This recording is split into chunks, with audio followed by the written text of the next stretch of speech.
guys, it's Study with Jen, and I all know we have that one test that we want to do really well for, but we're always afraid of making the littlest mistakes and hurting our test score. So today I'm going to be giving you 5 of the most common test mistakes and how you can avoid them to help increase your score. So if you want to find out how to avoid these mistakes and what these mistakes are, make sure to keep on watching. So one of the most common test mistakes is leaving an answer blank. Now, I'll admit this has happened to me a few times and it's just not fun at all because you lose unnecessary points on your test score. And leaving an answer blank happens whenever you skip questions on your Scantron or test page that are difficult and you either run out of time or forget to go fill them back in. And this is just another careless error. So the solution is to always leave time at the end of your test to double check that all your bubbles are filled in and circled, and this helps to make sure that you didn't leave anything, and it's just a precautionary measure to make sure that you don't leave anything blank. And also leave a mark next to any skipped questions so that whenever you're reviewing your Scantron or test page, you're able to clearly see what you skipped. At the very end of your test, use a pencil to check each bubble to make sure you don't miss anything. So another really common test mistake that's happened to me so many times is whenever you transfer answers incorrectly from your scratch piece of paper to your actual Scantron, or you circle the wrong answer on your test page on accident.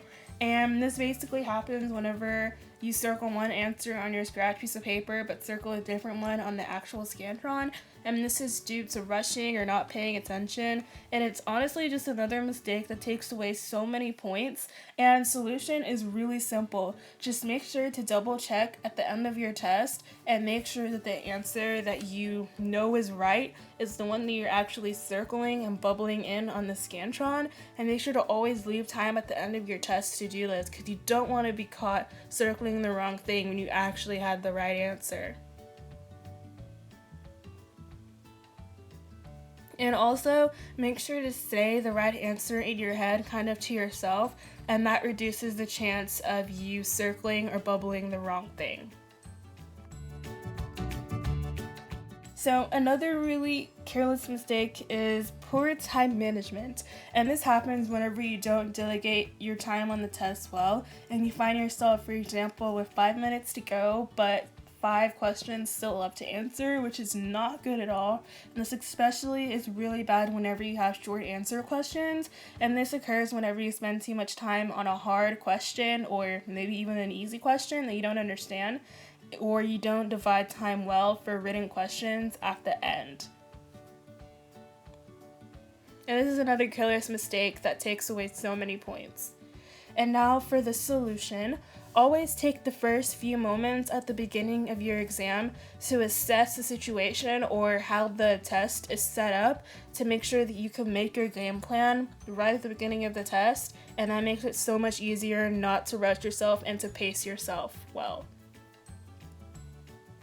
Give yourself a time schedule and make sure that you stick to it, and also try to know the structure of the test beforehand so that you're able to divide your time in your head and not be so rushed.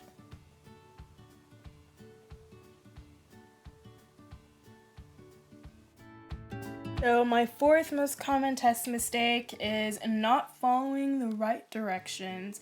And this is another horrible mistake because literally you think you know what you're doing on the test, but you're actually doing the wrong thing. And this happens whenever you assume the wrong directions or you assume what to do on a test, and you may not always be right whenever you start answering questions on a test. So always read and understand the directions and the wording of the directions to make sure that you answer correctly.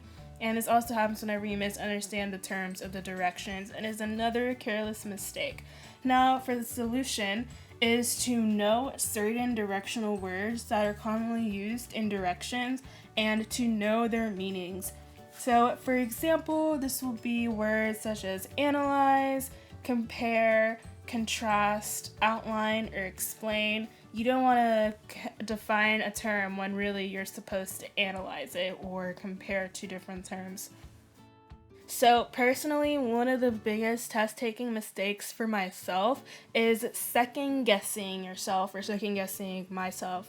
And this is honestly so much easier said than done, because when you're taking a test and you can't really seem to remember exactly what the answer is, or you can't choose between two answers, it makes it really hard to pick between them, and you end up second guessing yourself because you're not sure and you want to pick the right answer, but it's just really hard to trust your gut and know which one to pick.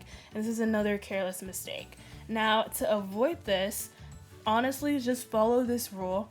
Never ever change your answer unless you are 100% sure that your new answer is right. And this is what many of my teachers have told me throughout the year. Never change your first answer unless you're 100% sure that your new answer is correct. And this honestly has helped me, and you're usually right. Not always, but usually right. And just trust your gut instinct, because if you've studied something, your brain will usually try to tell you what the right answer is. And also try to study effectively to avoid this. So guys, that concludes this video for the 5 most common test mistakes and how you can avoid them. But this is only part 1. In the very near future, I'll be coming out with the part 2, where I give you guys 5 more common test mistakes that can help you in this upcoming school year. So if you like this video, make sure to like. If you want to see more from me, subscribe. I really love it. Comment if you have any questions or if you want any more tips. I'm always open to those, or video suggestions if you have them. Thank you so much for watching, or if you made it all the way to the end of here, thank you so much, and I will see you guys in my next video. Bye!